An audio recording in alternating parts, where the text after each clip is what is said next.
we celebrate the advancements made in psychology, psychotherapy, and neuroscience. So when studies come out that answer an age-old question, it's extremely exciting. But there's one question that we've been asking ourselves since the dawn of consciousness. How can we be happy? Many psychologists, philosophers, and neuroscientists have offered their thoughts for us to examine. Let's take a look at a few rituals that will make you happy. Happiness is different for each individual and can't be reduced down to a basic formula that applies to everyone. This is just a sample of rituals you can try that'll make you happier, according to neuroscience. Label negative feelings. Sometimes our sadness or anger is subconscious. We aren't focused on it, but it's there. Feelings are also complicated. Maybe you aren't angry, you're frustrated. Maybe you aren't sad, you're melancholic. There are labels we can apply to our negative emotions that will help us put them into perspective and regulate them. A 2007 study by Matthew Lieberman and colleagues, called Putting Feelings into Words, found that putting labels on our feelings diminishes emotional reactivity in the parts of the brain that are sensitive to or in charge of producing emotions. If you think about your room, you know what everything is and where you might find each little thing, even when your room is a mess. You don't stress about your things unless something is missing or not supposed to be there. Your brain is the same. Without labels, you don't know where everything is in the mess. But with labels, you don't have to worry. You can look around and say, there's happiness, there's anger, oh yes, and there's my sadness. It becomes manageable. When something in your room goes missing, it becomes your focus. Nothing else matters, it all just blends into the background. When we don't have a label for an emotion or feeling, it becomes our focus and we feel it a lot more than we should. Our emotions and feelings also blend into the background. Sometimes we don't have the words for our feelings, or the words we do have seem crude and vague. Luckily, there are professionals like licensed therapists who can help us out and help you define these feelings as well as get diagnosed, which, for chronic mental illnesses, is like the ultimate label. Make that decision. If you're stressing about a decision, whether it is crucial or tiny, the solution is simple. Make it. That doesn't necessarily mean you have to come to a certain conclusion, because some decisions require time and patience to make. Decision making can include deciding what your intentions are, what you need out of certain situations, and setting goals. According to a study titled Anxiety and Decision Making, anxiety gets in the way of our decision making by trapping us in fear. Fear of the outcome of your decision either way. Maybe you felt like a deer in the headlights, unable to move.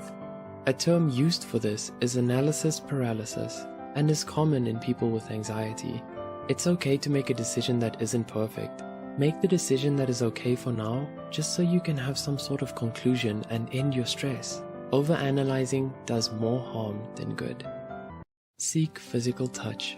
Human beings need physical touch. More specifically, we need physical affection. A 2005 study on affection by communication expert Corey Floyd and others found that expressing affection can lead to increased happiness and self-esteem, decreased fear of intimacy and susceptibility to depression, and higher relationship satisfaction. But don't think that you need a romantic partner to experience physical affection. You can hug your friends, your mom or dad, or your siblings. The benefits might surprise you. And who wouldn't appreciate a hug? The nice thing about hugs is that they're reciprocal. Don't have anyone to hug? Treat yourself to a massage instead. Ask yourself what you are grateful for. You may have been told to be grateful in the past. It's easier said than done when you're in a negative mindset.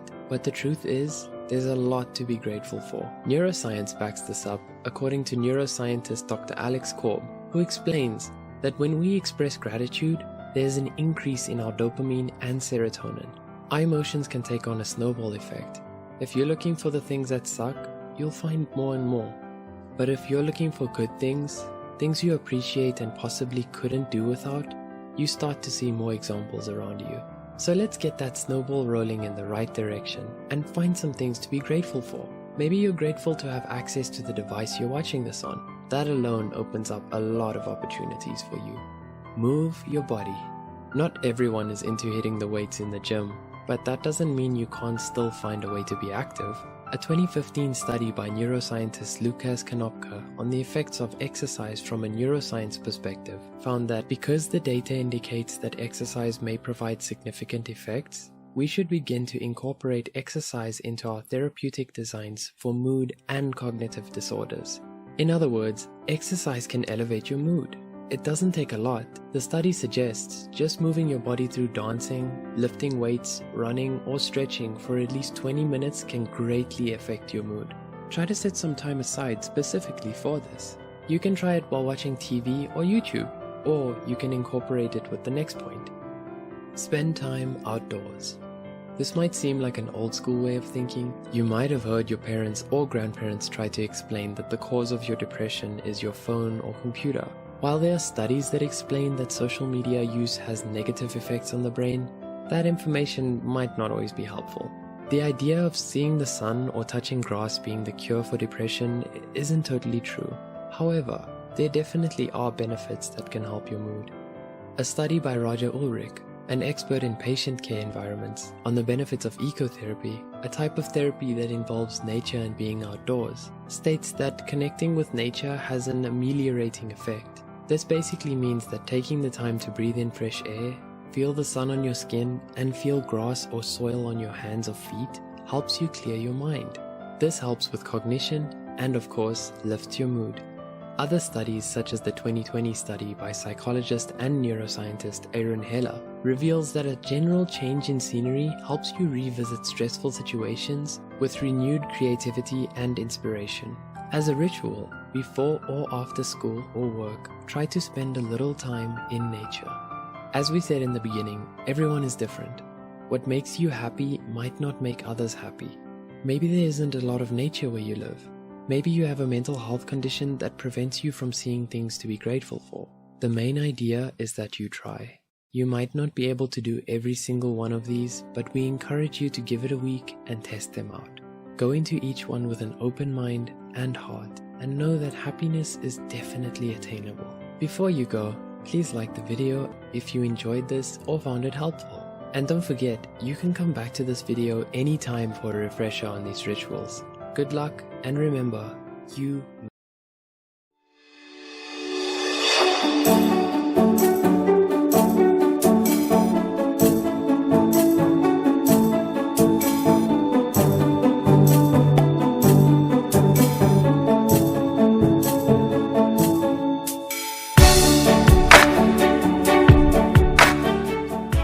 We're glad to see you here and want to thank you for supporting us. Your ongoing help, sharing, and liking continue our mission to make psychology more accessible to everyone. Now, back to the video. Fake friends are selfish, manipulative, and disingenuous towards you. They're focused on what you can do for them and could care less about you as a person. Are you wondering if you have a fake friend in your life? Here are 7 things that only a fake friend would do. 1. They talk about you behind your back. Do you find this person gossiping about you behind your back and spreading your secrets to everyone? No matter how juicy the rumor is or how popular it might make them, a true friend would never jeopardize your friendship or humiliate you like that by stabbing you in the back. But fake friends will talk trash about you and spread rumors about you when you're not looking. 2. They throw you under the bus.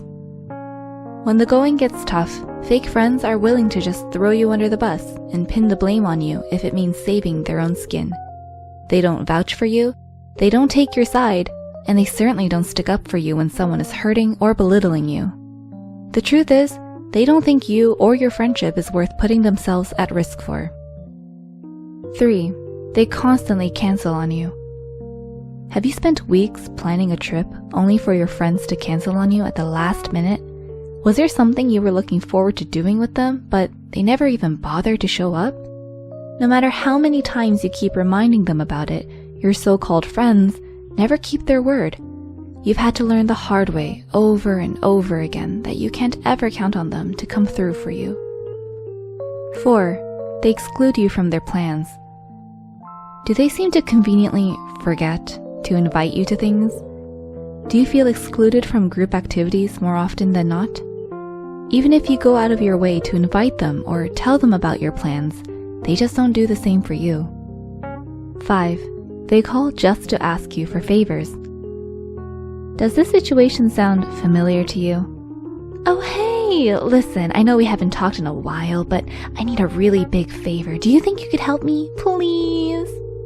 If this friend only ever calls you up to ask for your help, then they're probably a fake friend. Fake friends think it's okay to ghost you for weeks, only to pop up and ask you for a favor. They don't even bother to ask you how you're doing because, really, they're just using you to help fix their problem. And the moment you give them what they want, then they're out of your life once more. 6. They give you backhanded compliments. Have they ever said things to you like, "You did surprisingly well," or "That was better than I expected from you," or maybe, "You look so much better than you usually do"? A backhanded compliment is something fake friends do to subtly put you down by making it sound like praise. It's a way to criticize you without being too obvious about it. It shows that they are jealous of you and that they judge you more harshly than they want to let on. What they really want to do is to take a dig at you and pass it off as a bit of light-hearted teasing between friends. 7. They only talk about themselves. Do they go on and on about only themselves, their problems, and whatever else is going on in their own lives? Do they brush you off when you want to talk about your thoughts and feelings? Does it seem like they don't pay attention to any topic that doesn't involve them? The communication between you two feels largely one-sided because fake friends are self-absorbed and inconsiderate. They don't care much about you or what you have to say.